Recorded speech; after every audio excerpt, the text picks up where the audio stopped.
She gave her last coat to a freezing boy for 4 winters. She had no idea the child she'd been keeping warm was the hidden son of a hunted diplomat. Then one morning, 3 armored black Suburbans with diplomatic plates stopped on her street. A tall man in a navy suit stepped out and walked straight toward the boy. What he revealed next would either reunite a family or tear apart the only home the child had ever known. Her name is Miss Lottie. 69 years old, living on a fixed income in a Chicago neighborhood the city forgot. And the boy she wrapped in her coat every winter wasn't a neighbor's child. He was a ghost. A child erased from every record, hidden from every government agency, and protected by a woman who had nothing left to give but her own warmth. Because the man stepping out of that armored convoy carried a secret that would either restore a stolen identity or destroy the only safe home a frightened boy had ever known. This is the story of what happens when the powerful finally come looking for the invisible. To understand why 3 armored Suburbans with diplomatic plates arrived on a crumbling street in Inglewood, you have to go back 4 winters, to the night Miss Lottie found a child frozen on her front steps. It was December 21st, 4 years ago, the coldest night Chicago had seen in a decade. Miss Lottie had just finished her evening prayer when she heard it. Not a knock, not a cry. Just the faint rustling of a small body trying to fold itself into the corner of her porch out of the wind. She opened the door and found a boy, 4 years old, no coat, no gloves. His lips were blue and his eyes were the kind of terrified that children only get when they've seen things no child should ever see. He didn't speak, not a word. Clutched in his frozen fingers was a folded piece of paper.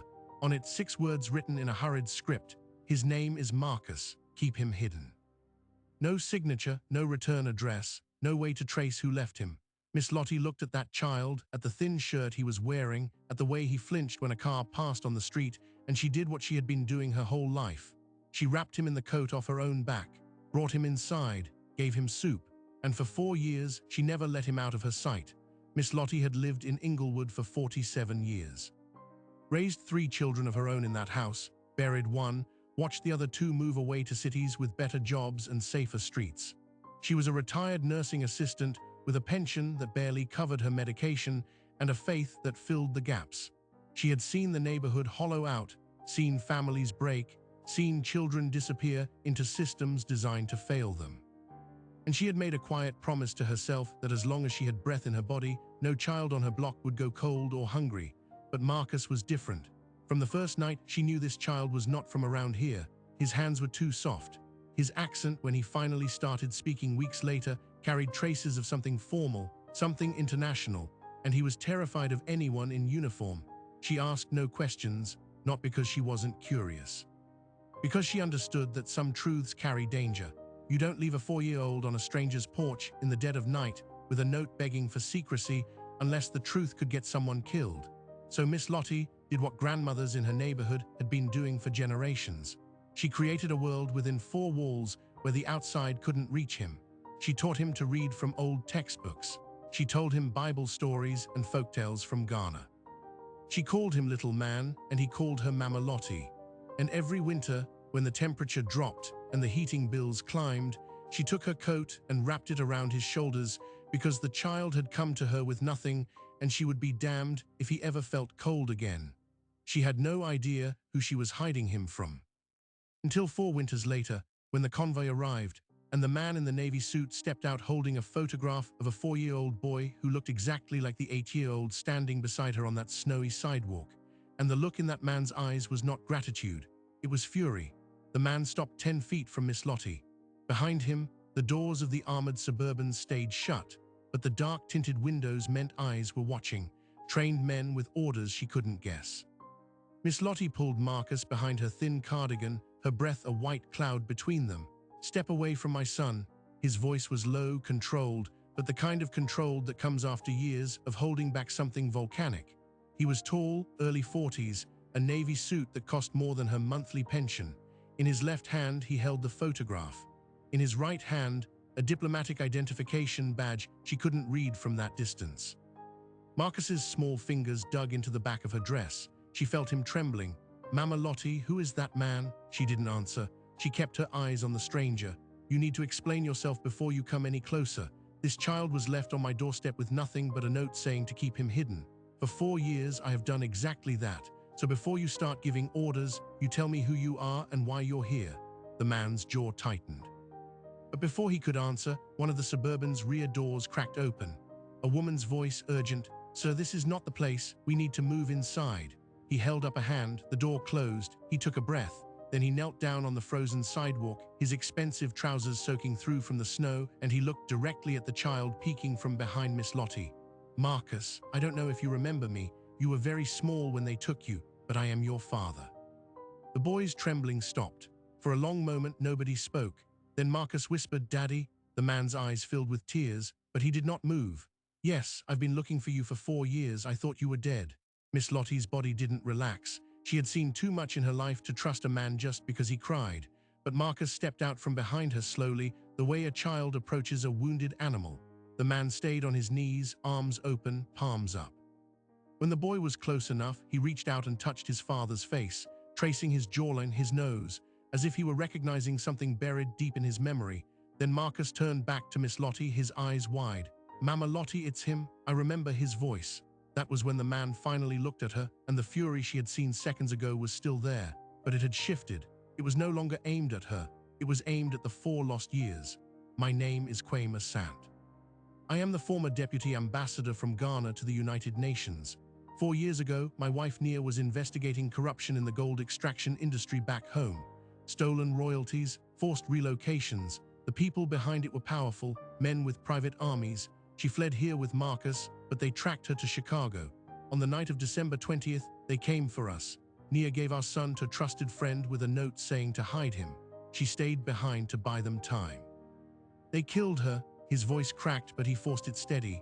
The friend panicked. She was afraid they would find her too, so she left Marcus on a porch in Inglewood, the last place anyone would look for a diplomat's son. Then she vanished. For 4 years, I had my people searching every corner of the globe. I could not look openly because any public inquiry would tell the killers that my son was still alive. I had to pretend he was dead too. I had to bury my wife and then pretend my son was buried beside her. Miss Lottie felt something cold run down her spine. She looked at Marcus, the expensive softness of his hands when he first came to her, the accent that lingered in his vowels, the way he flinched at sirens and uniforms. The pieces that hadn't made sense suddenly locked into place. "That's why you kept him hidden," Kwame said. "You did the right thing. You saved my son's life. But now I need to take him somewhere safe because the men who killed his mother are still looking for him." Miss Lottie pulled Marcus back against her side. "What makes you think you can protect him better than me? I've kept him alive for 4 years. I've kept him warm when the heat was off. I've held him through nightmares he wouldn't describe. I wet that floor of a hospital waiting room for 3 days when he got pneumonia. And you think you can just show up with your armored cars and take him like he's lost luggage?" Kwame stood slowly, brushing the snow from his knees. "I don't want to take him from you. I want you both to come with me right now." She stared at him. "Come where?" Before he could answer, a sharp click came from the lead Suburban. The driver's window lowered 2 inches, a voice tense and low. "Ambassador, we have movement. Black sedan, no plates, 2 blocks east." It was at the intersection when we arrived, and now it's circling back. The color drained from Kwame's face. He looked at Miss Lottie with an intensity that erased any room for argument. "They found us. The people who killed my wife. They must have tracked my movements. If they see Marcus, they will not hesitate. Please, Miss Lottie, you don't know me, you owe me nothing. But if you love this boy, you will get in that vehicle right now and you will bring him." She looked down at Marcus. He was staring toward the distant street, his body rigid in that way she knew too well. The posture of a child who had already once seen evil arrive in a car. "Mama Lottie, I don't want to go." She cupped his face with both hands. "Baby, listen to me. I told you the story of Rahab, didn't I? The woman who hid the spies and kept them safe because she trusted God more than she feared men. You are my spy. I am your Rahab. And right now we need to hide. So you hold my hand and you do exactly what I say." She lifted her eyes to Kwame. "You get one chance to prove you're the man you say you are. If you try to separate me from this child, I will make sure every neighbor on this block comes out of their house and blocks your path. Understood?" A ghost of a smile crossed his face. Not joy, respect. "Understood." She marched toward the middle Suburban, Marcus's hand in hers, her worn sneakers leaving prints in the snow. The man's security team scrambled to open the door. As she climbed in, she caught a glimpse of a dark sedan at the far end of the street, idling. The windows were black. The engine was running, and as she watched, it began to roll slowly forward. Then the door slammed shut, and the Convoy pulled away, leaving behind the only home Marcus had ever known.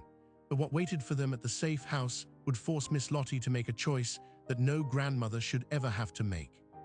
The safe house was a gray stone building on the south side of Chicago, tucked between an abandoned laundromat and a boarded-up church. From the outside, it looked like nothing, exactly why they had chosen it. Inside, the truth came fast. Quaim sat across from Miss Lottie at a scarred wooden table while a security team swept the perimeter. Marcus was in the next room, eating peanut butter toast with one of the agents, a young woman who looked like she could kill a man with her bare hands but softened around children. "I don't have much time to explain," Quaim said. "The people who killed my wife are not street criminals. They are a network, the Khalid Group, a billion-dollar enterprise built on stolen gold, land seizures, and political assassination. My wife was a legal researcher. Before she died, she compiled evidence that could dismantle their entire operation. Bank records, bribes, orders for violence. She uploaded it to an encrypted server, but the access key, the only thing that can open that evidence to the world, she gave to Marcus before she was killed. We didn't know that until 6 months ago. An informant inside the group sent a message. They've been hunting him not just to silence a witness. They need that key. And they will burn down whatever stands between them and that child." Miss Lottie felt a cold deeper than any Chicago winter settle into her bones. "Marcus has something they want, something he's had for 4 years. Yes, and you've been hiding it without knowing it existed." From the next room, Marcus called out, "Mama Lottie, the lady says I can have a banana. Is that okay?" She closed her eyes. That voice, that innocent voice. "Yes, baby, that's fine." Quaim leaned forward. "Did he ever give you anything? A thumb drive, a locket, a scrap of paper with numbers on it, anything his mother might have placed in his care?"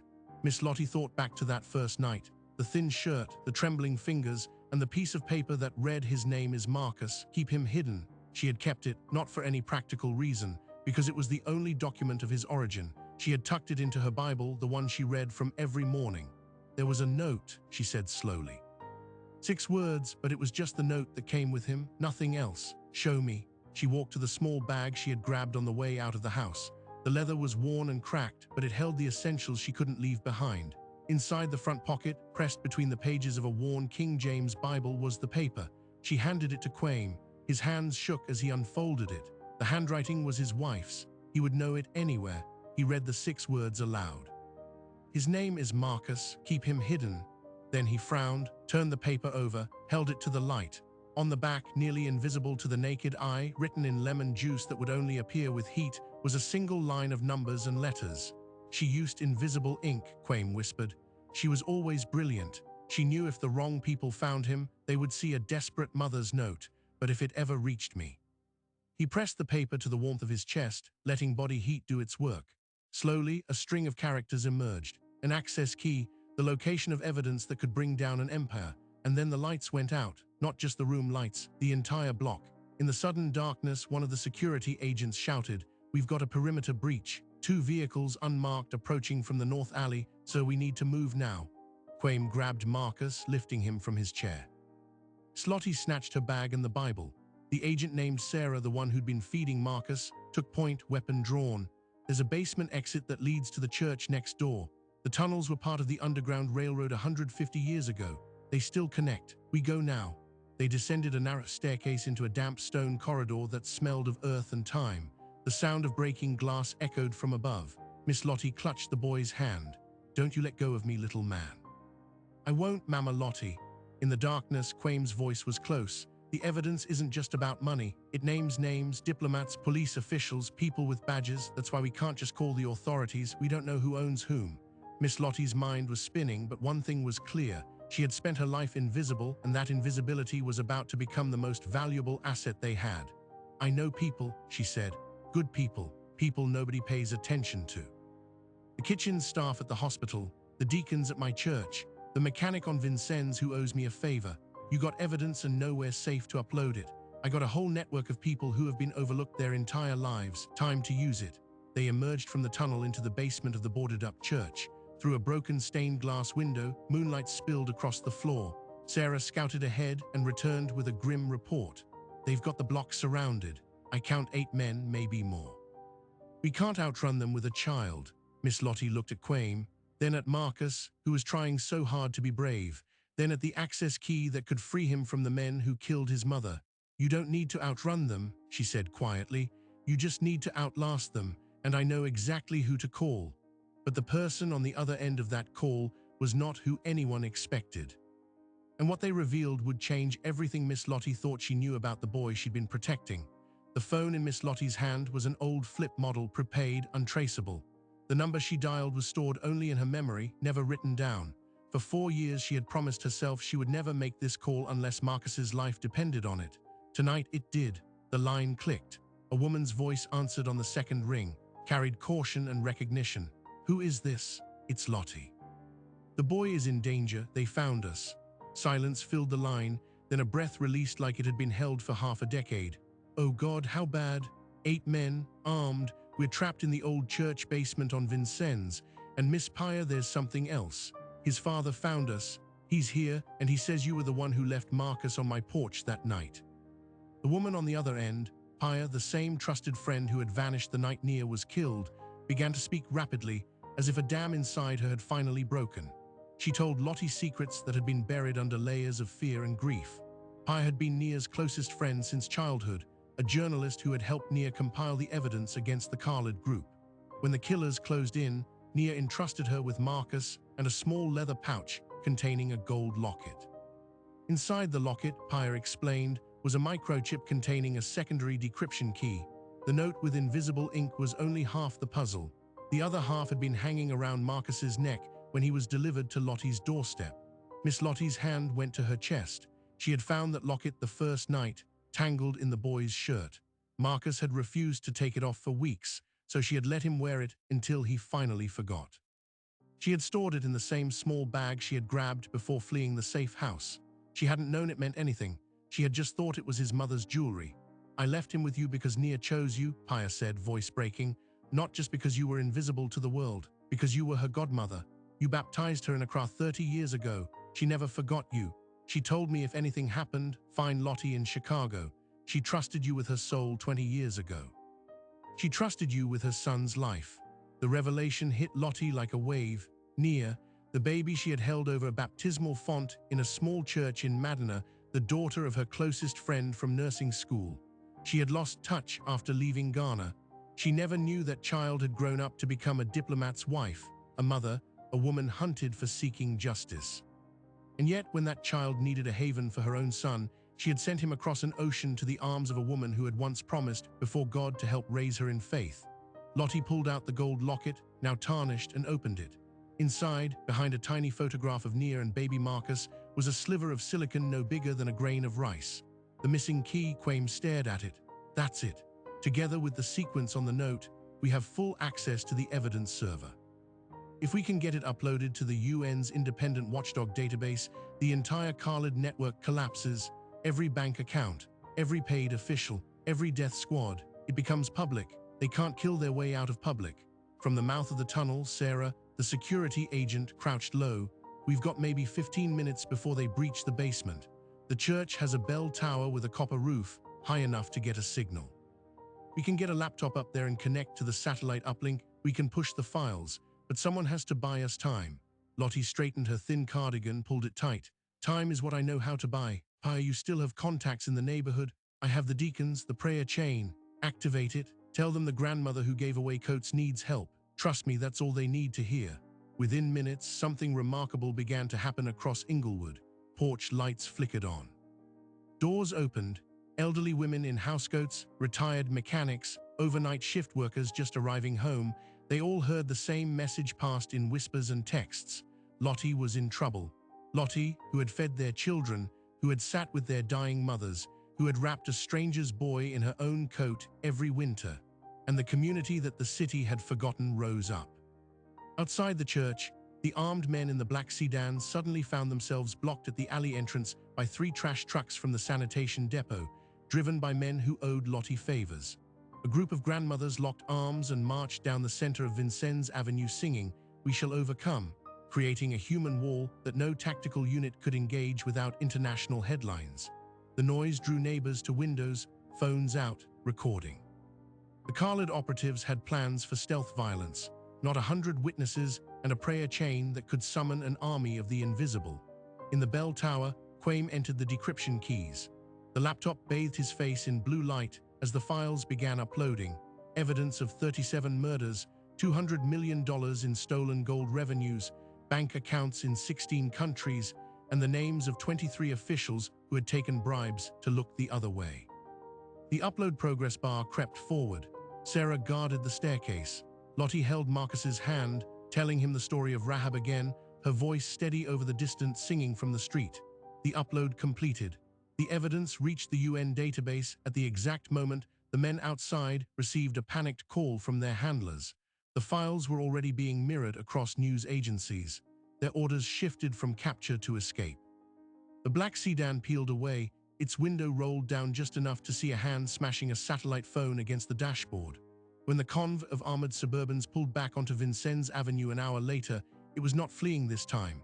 It was escorting a grandmother, a diplomat, and a boy into a new chapter. But before they left, Quame knelt before Lottie in front of that crowd of deacons and sanitation workers and praying grandmothers. You gave everything you had, your coat, your safety. Your home I can never repay you, but I can ask you one thing, come with us, not as his caretaker, as his grandmother, the only one he's ever known. You belong with him. Lottie looked at the boy who had been a shadow on her porch 4 winters ago. He was crying not from fear, from hope. She cupped his face. You are my spy, little man, and our mission is not over yet. 3 weeks later, Lottie boarded a plane for the first time in her life. Marcus held her hand on the runway. Quame sat across the aisle, on the phone with the new Ghanaian Attorney General, who had already issued dozens of arrest warrants. The Khalid group was crumbling, and a foundation was being established in Nia's name, a fund to protect hidden children everywhere, with a brand new coat distribution program named after the woman who had started it all, with a threadbare cardigan and a heart that refused to let a child freeze. Back at the airport in Chicago, the mechanics and deacons and nurses who had become an invisible army stood waving. Their faces were not famous, their names would never be on billboards, but they had done what no money or power could do. They had answered when one of their own called, and in doing so, had proven that the people the world walks past are often the ones holding the world together. As the plane lifted off, Lottie closed her eyes.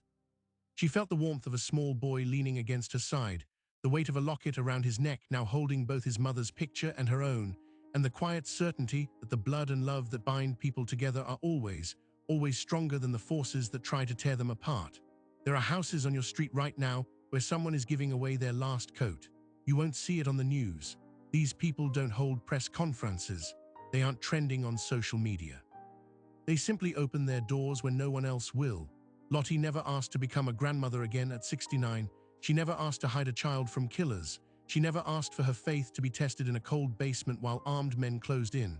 But when the moment came, she answered, not because she was extraordinary, because she believed that love, the kind that wraps a shivering child in your only coat, is not a feeling. It's a decision, made again and again, every winter, every night. Every time the world looks away, the evidence Nia died to protect has now led to the prosecution of over 40 individuals across 8 countries. The Khalid group's operations have been frozen, their assets seized, their network shattered. Marcus is safe in Accra, attending school, living with his father and the grandmother who refused to let him go.